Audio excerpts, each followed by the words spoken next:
Kaleshwaram commission నివేదికపై సమావేశం ముగిసింది. Project లోపాలకు కారణమైన వారిపై క్రిమినల్ చర్యలు తీసుకోవాలంటూ జ్యుడిషియల్ కమిషన్ సూచించింది. అంతేకాదు కేసీఆర్, హరీష్ రావు, ఈటెల పాత్రలపై నివేదికలో ప్రస్తావన వచ్చినట్టు తెలుస్తోంది. కేసీఆర్, హరీష్ రావు ఆదేశాలతోనే కాళేశ్వరం నిర్మాణాలు జరిగాయని, ఆర్థిక శాఖ అధికారుల లోపాలపై కాళేశ్వరం కమిషన్ ఫోకస్ చేసినట్టు తెలుస్తోంది.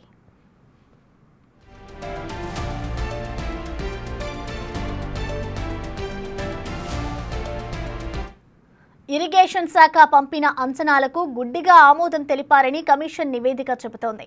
ఆర్థిక శాఖ కనీస బాధ్యతలు నిర్వహించలేదని గుర్తించింది.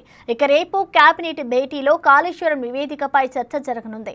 ఇప్పటికే రిపోర్టు స్టడీ చేసేందుకు అధ్యయన కమిటీ ఏర్పాటైంది. ఈ కమిటీ కేబినెట్కు బ్రీఫ్ రిపోర్ట్ ఇవ్వనుంది. ఇక ఆ తర్వాత అసెంబ్లీలో పూర్తి నివేదిక ప్రవేశపెట్టనుంది ప్రభుత్వం.